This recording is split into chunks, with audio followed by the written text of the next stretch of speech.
जिनका अंतःकरण निष्पाप निर्मल हो चुका है, जिनके हृदय में केवल भगवत प्राप्ति की उत्कट लालसा जागृत हो गई है,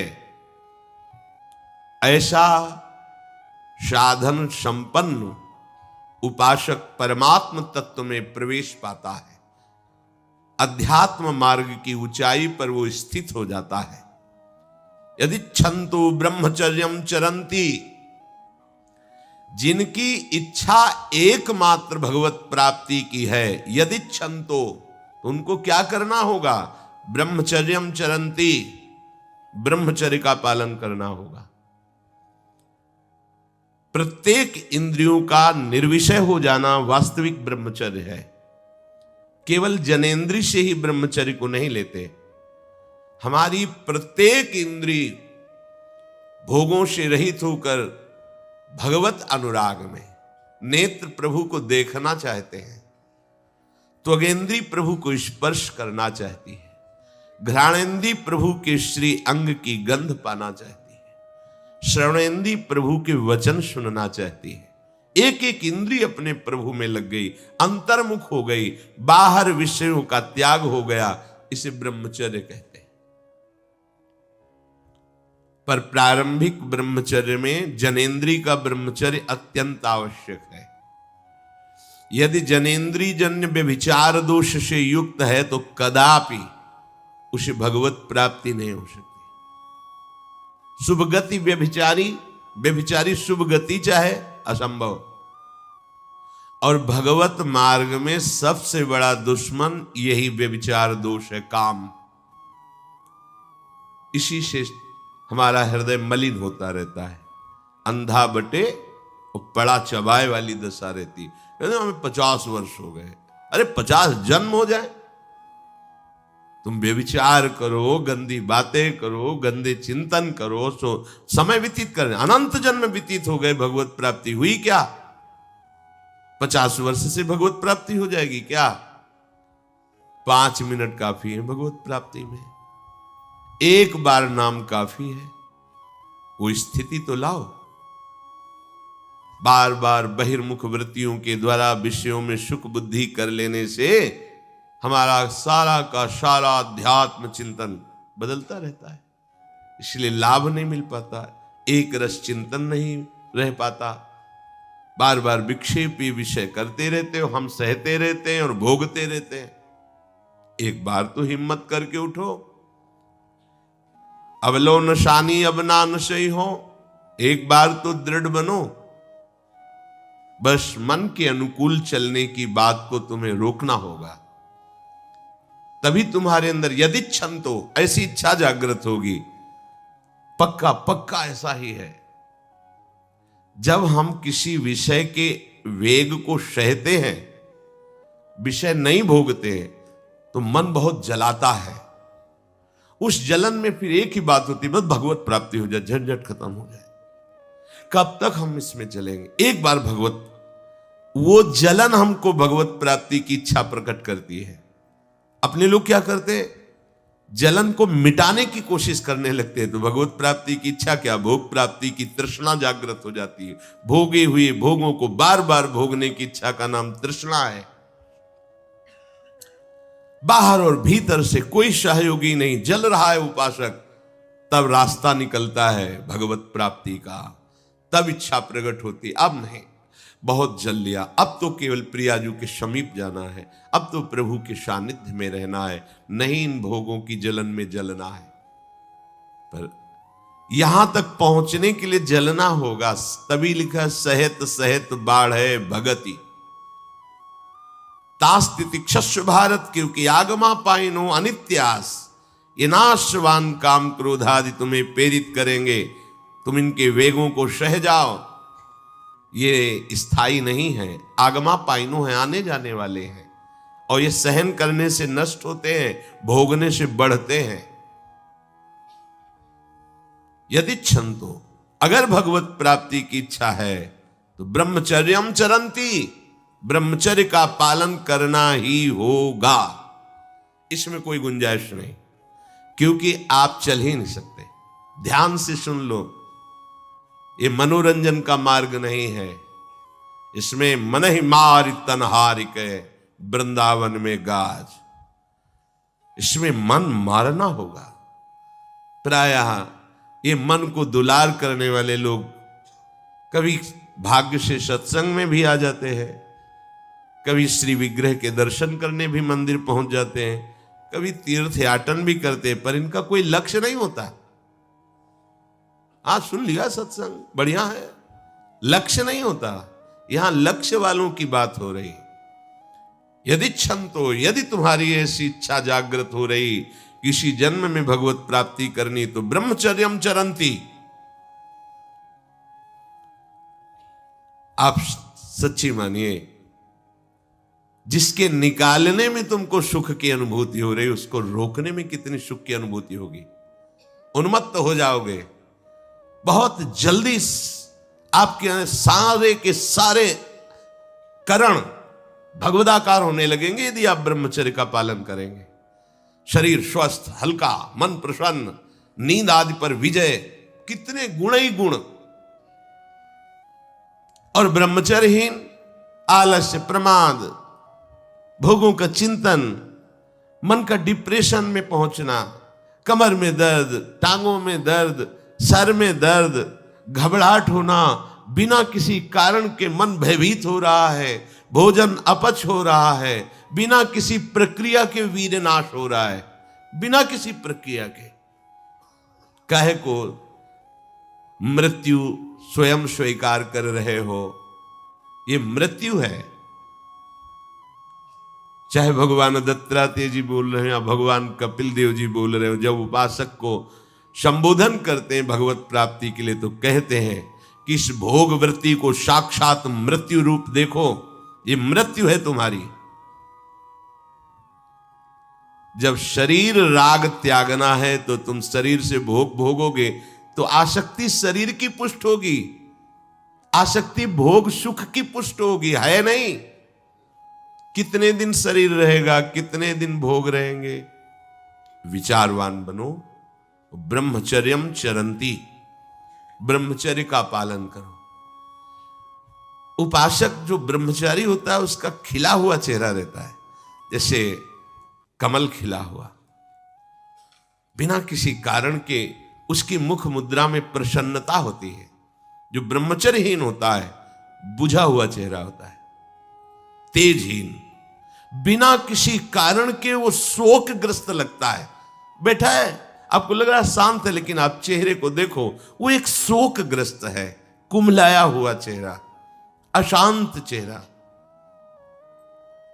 मुख प्रसन्न, तन तेज विराजा, यह है ब्रह्मचर्यम चरंती, भगवत आराधन संपन्न उपासक का। जैसे आग में पैर रखते हुए कोई चले तो कैसे चलेगा, ऐसे ही ब्रह्मचारी की पहचान है। इतनी स्फूर्ति उसके अंदर होती, जैसे आग में चलने वाला पूरा पैर नहीं रख पाएगा, अगला कदम रख देगा क्योंकि ताप लग रहा है, ऐसे उसकी स्फूर्ति होती पैरों में। उसकी आंखें एकाग्र रहती है, चंचलता इधर उधर या बार बार झपकना, यह विषयी पुरुष का लक्षण है। बार बार पलक झपकना, यह विषयी पुरुष का लक्षण है। इधर उधर ताक झांक, चंचलता, ऐसा बैठे तिनका तोड़ रहा है, पैर हिला, ये सब विषयी पुरुष के लक्षण है। ये तो बिल्कुल साधारण स्पष्ट दिखाई देता है आदमी विषयी है या ब्रह्मचारी, एक सेकंड में लक्षण होते हैं। आपको जब भगवत मार्ग का अवसर मिला है तो गृहस्थ हो, संतान हो गई, ब्रह्मचर्य से रहो। नहीं चाहिए संतान तो भ्रूण हत्या, गर्भ हत्या जैसे महापाप करने की क्या जरूरत है। उसी वीर से संतान उत्पन्न होती है जिसको आप नष्ट कर रहे हो, जिसको आप ऐसे पानी में बहा रहे हो, व्यर्थ फेंक रहे हो, तो उसको भ्रूण हत्या का पाप लग रहा है, तो तुमको पुण्य लग रहा है, वीरपात कर रहे हो तुम्हें भी वही हत्या लग रही है, क्योंकि उसमें वही जीवात्मा है जो मां के गर्भ में जाके बालक रूप धारण कर लेती है, उसको तुम नष्ट कर रहे हो। पर बुद्धि भ्रष्ट हो गई है, समझ में नहीं आता, व्यर्थ में वीरपात करते हो, व्यर्थ में। तुम्हारा भजन बनेगा, तुम अध्यात्म के योगी बनोगे, मजाक है अध्यात्म का मार्ग। होश में हो जाओ, ये मन के दुलार को बंद करो। जब तक इच्छा ही नहीं भगवत प्राप्ति की, तो फिर तुम कैसे भगवत प्राप्ति कर पाओगे? भगवत प्राप्ति की इच्छा कैसे होगी जब तुम्हारी इस तरह से निंदनीय वृत्तियां हैं? इंद्रियों को दुलार कर रहे हो, मन को दुलार कर रहे हो, भगवत प्राप्ति चाहते हो, आचरण नीच और चाहते हो उच्च पदवी। सावधान हो जाओ। यदि क्षंतो ब्रह्मचर्यम चरंत, ब्रह्मचर्य बहुत बहुत आवश्यक है, सबके लिए आवश्यक है, स्त्री पुरुष सबके लिए आवश्यक है। आप उसको केवल भगवत प्राप्ति से ही मत समझिए। अरे जीना है तो ब्रह्मचर्य की आवश्यकता है, स्वस्थता की आवश्यकता है, प्रसन्नता की आवश्यकता नहीं। मरा हुआ जीवन, रोज सुबह शाम निकल रही, रोज जीवन जा रहा, किस काम का जीवन? गया, गई रात्रि, गई दिन, गया समय जा रहा है। तुम्हारा उद्देश्य क्या है? तुम्हारे हाथ क्या लग रहा है? क्या प्राप्त कर रहे हो? विचार ही नहीं रह गए, विवेक ही नहीं रहे, पशुवत बस ऊपर चमड़ी में सुंदरता का लेप करके और मलमूत्रों के भांड में प्रियता करके पूरा जन्म नष्ट कर देना। कैसी धिक्कारमयी बुद्धि हमारी है। जहां हमें मुक्त होना चाहिए वहां मांग क्या रहे? कोई बिरला ही मुक्त होना चाहता है, वो बिरला वही होता है वीतरागाहा, जिसका राग नष्ट हो गया है, वो वैराग्यवान चाह करता है भगवत प्राप्ति की। जो भगवत प्राप्ति की इच्छा रखता है और ब्रह्मचर्य का पालन करता है, उसकी इंद्रियां शांत हो जाती है। सिद्धांत समझो, खूब भगवत भजन करो, चाहे गृहस्थ हो चाहे विरक्त। संतान उत्पत्ति की आवश्यकता है तो ब्रह्मचर्य नष्ट करो, नहीं तो गृहस्थ में भी ब्रह्मचर्य रहा जा सकता है। हर समय थोड़ी तुम्हारे अंदर विकार रहता है। बहुत सात्विक गृहस्थ हमने दर्शन की, बहुत सात्विक। अब तो ऐसा देखना सुनना बोलना खाना पीना हो गया है कि ब्रह्मचर्य तो एक स्वप्न जैसी बात है, कोई इसे धारण ही नहीं करना चाहता। उसका कुपरिणाम सब भोग रहे हैं, सब भोग रहे हैं। नई अवस्था है, पता नहीं चलता है कि इसका जीवन का क्या उद्देश्य है, ये जीवन क्या है, समझ में नहीं आ रहा। मतलब कोई बाहरी संसारी हो तो चलो, बेचारे को मार्ग नहीं पता है, रोज सत्संग सुनते हैं, उनको यह पता नहीं कि मेरा उद्देश्य क्या है। अभी तक कैसे यही समझ में नहीं आता, उद्देश्य क्या है तुम्हारा? भोग उद्देश्य है तो नाटक क्यों कर रहे हो? जाओ मरो जाके भोगों में। अगर योग उद्देश्य है तो फिर चूक क्यों कर रहे हो? आगे बढ़ो। संपूर्ण इंद्रियां शांत हो जाती है उसकी जिसके अंदर भगवत प्राप्ति की इच्छा और ब्रह्मचर्य पालन। शब्द याद करो, ये शास्त्र है। यही तो हम चाहते हैं, इंद्रियां शांत हो जाए, यही चाहते हैं हम। भोग नहीं चाहते हम सब। हमारी इंद्रियों में जब वेग आता है तो हम परेशान हो जाते हैं, ये कैसे शांत होंगी? तो पूर्वाभ्यास रहा है, यही रास्ता रहा है कि जब वेग आवे तो इंद्रियों से भोग करो तो शांति मिल जाएगी, ऐसा। और ये उल्टा है, त्यागात शांतिरंतरम। भोग का वेग आए, सह जाओ तो शांत हो जाओ। पर उल्टा बात हमारी बुद्धि सिखाती है कि भोगों को भोगो तो शांति मिल जाएगी। और भगवान कह रहे, जिन्होंने रचना रची इंद्रियों की और भोगों की भी, वो कह रहे त्यागात शांतिरंतरम। तुम उनका त्याग कर दो तो शांति को प्राप्त हो जाओगे। चाहते हम शांति ही है, पर हमारी दुर्दशा है। एक आदमी गंगा के किनारे शांत बैठा, गंगा की तरंगों में आनंद ले रहा था। उसका मित्र आया, ओ वो कैसे बैठे हो? शांत बैठे। अरे नहीं भाई, कुछ करना चाहिए। वो चुप, बोलो ना, कुछ करना चाहिए। करने से क्या होगा? कुछ करोगे तो पैसा मिलेगा, पैसे से क्या करेंगे? भोग सामग्री लेंगे, भोग सामग्री से क्या करेंगे? भोगेंगे, भोगने से क्या होगा? शांत हो जाएंगे। बोले तुम्हारी गलत बात है, भोगों से शांति तो प्राप्त नहीं होती। मैं अभी शांत बैठा हूं और तुम मुझे अशांति की प्रेरणा दे रहे हो कि कुछ करो, धन मिलेगा, उससे भोग मिलेगा और भोग के बाद शांति मिलेगी। ऐसा कभी हो ही नहीं सकता। भोगों के भोगने से अशांति और तृष्णा पैदा होती है। बस ऐसा ही मेरा मित्र मन है, ये सिखाता है, यही सिखाता है। हम शांत बैठना चाहते हैं, ये मुझे अशांति के मार्ग में लेकर शांति दिखा रहा है। संभालो संभालो। सबसे चूक हो सकती है, चूक को संभाल ले वही साधक है। अगर चूक ना हो तो साधक थोड़ी, वो तो सिद्ध है। साधक का शब्द ही है कि वो साधना कर रहा है, उससे चूक हो सकती है, पर वो चूक पुनरावृत्ति में नहीं आनी चाहिए। एक बार चूक हो गई, संभाल लिया। भगवान उस चूक को चूक ही नहीं मानते हैं जो संभाल ली जाए। जो बार बार पुनरावृत्ति की जाती है वो अपराध है, वो दंड है, उसको भोगना पड़ेगा। कोई और दंड नहीं देगा, वही क्रिया, वही चेष्टा तुम्हें जला देगी, तुम्हें अशांत कर देगी। एक क्षण की चेष्टा पूरे जीवन भर के लिए तुम्हें जलन पैदा कर सकती, पूरे जीवन। एक चेष्टा तुम्हें विमुख कर सकती है, पूरा जीवन बर्बाद कर सकती है। तत्ते पदम संग्रहेण प्रवक्षे, ये समस्त साधनों का आखिरी फल है। जब कोई भगवत प्राप्ति की इच्छा करके ब्रह्मचर्य, ये बहुत खास बात है, बैठा लीजिए आप सब। ब्रह्मचर्य की अत्यंत आवश्यकता है। बिना ब्रह्मचर्य के अध्यात्म की चढ़ाई पर नहीं चढ़ सकते हैं। आपको परेशानी इसलिए होती कि आप उसी का चिंतन करते हैं। चिंतन छोड़ दीजिए, अभ्यास के द्वारा ऐसा चिंतन कीजिए। ऊपर प्रभु ने वर्णन किया, अभ्यास योग युक्तेन चेतसा नान्यगामिना।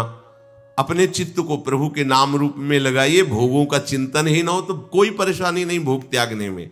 भोग त्यागने में इसलिए परेशानी है कि हमारा भोग चिंतन मुझे चैन से नहीं रहने देता। अंदर से देखिए, कोई भी भोग क्रिया होने के पहले उस भोग में तदात्म होता है और चिंतन होता है। क्रिया बाद में होती है, सब कार्य पहले हो जाता है चिंतन के द्वारा। अब चिंतन के द्वारा उससे जो सुखानुभूति हो रही, अब वो क्रिया में सुखानुभूति प्राप्त करना चाहता, वो है नहीं। फिर क्रिया के बाद फिर चिंतन, फिर क्रिया, फिर चिंतन, दुर्गति को प्राप्त हो जाता है। चिंतन बदल गया, फिर क्रियाओं का कोई महत्व ही नहीं रह गया, भोगों का कोई अस्तित्व ही नहीं रह गया। जिसका अखंड चिंतन चलता है, कोई भी विषय उस पर अपना प्रभाव नहीं डाल सकता। सब इंद्रियां शांत हो जाती हैं। अब उससे प्राप्त हुआ जो आखिरी फल है साधना का, भगवान कह रहे ये आखिरी फल है। पदम संग्रहेण प्रवक्षये, वो उस परम पद में प्रवेश कर जाता है। परम पद में अच्छी तरह से उसका प्रवेश हो जाता है, अर्थात फिर कभी नहीं लौटता है। उसे परम पद कहते हैं। सर्वद्वाराणि संयम्य मनोहृदि निरुध्य च मूर्धन्याधायात्मनः प्राण मास्थितो योग धारणाम ओमित्येकाक्षरं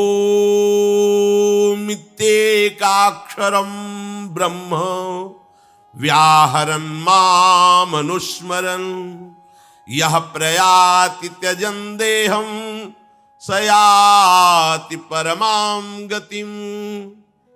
श्री भगवान कह रहे, जब वो ब्रह्मचर्य से भगवत प्राप्ति की इच्छा करके चित्त से निरंतर मेरा चिंतन करता है तो इंद्रियां शांत हो जाती हैं। इंद्रियों के संपूर्ण द्वारों को रोक दिया। आंखें खुली हैं या बंद, केवल नाम दिखाई दे रहा है या मंत्र दिखाई दे रहा है, या मंत्र अधिष्ठात्र देवता श्यामा श्याम दिखाई दे रहे। ये आंख बंद करके ध्यान लगाना कमजोरी है, क्योंकि अभी उसे बाहर कुछ और और अंदर कुछ और। इसलिए जब बाहर भीतर एक बात हो जाती है तो आंख खुली रहे तो भी नहीं दिखाई दे रहा और कुछ, वो आंख बंद रहे तो कोई समस्या नहीं। खुली और बंद ये केवल पलकों का भेद है। अंतर के चिंतन का चिंतनीय तत्व उसकी दृष्टि के सामने होता है। इंद्रियों के संपूर्ण द्वारों को रोक लिया, बड़ा कठिन है, देख लो, बहुत कठिन है। फिर मन को हृदय में निरुद्ध कर दिया। हृदय के सिवा मन जा ही नहीं, कोई वस्तु व्यक्ति स्थान का कोई चिंतन नहीं, मन अमना। प्राणों को सूक्ष्म करके मस्तक पर चढ़ा लिया, इसे योग धारणा कहते हैं। और फिर उस समय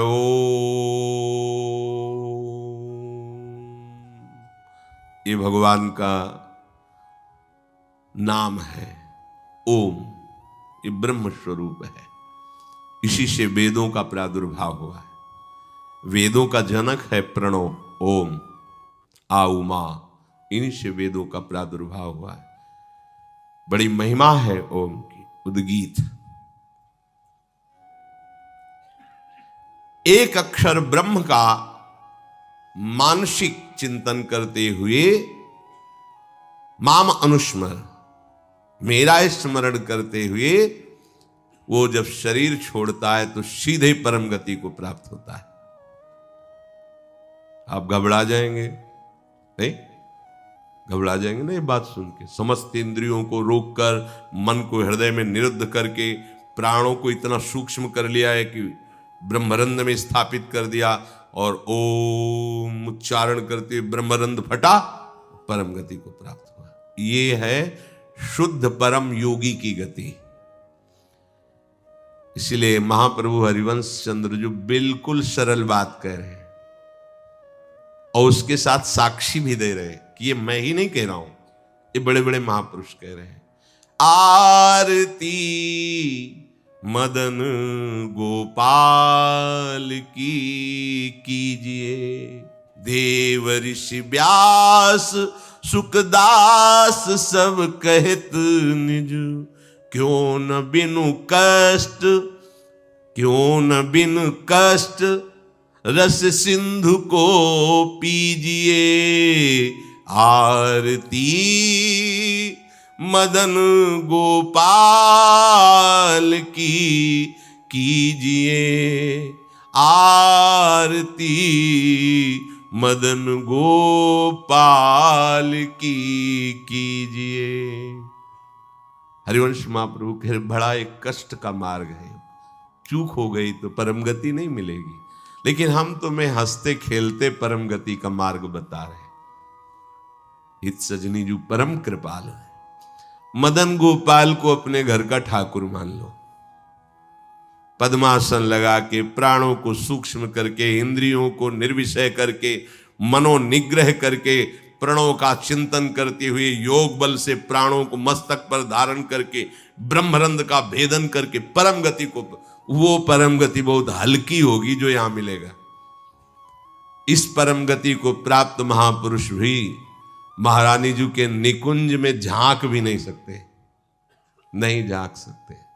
बहुत दुर्लभ रस है ये। क्या करो? बिल्कुल, क्यों न बिन कष्ट रस सिंधु को पीजिए। परम गति यही तो है लालजू महाराज, और कौन है? यही परम पद है।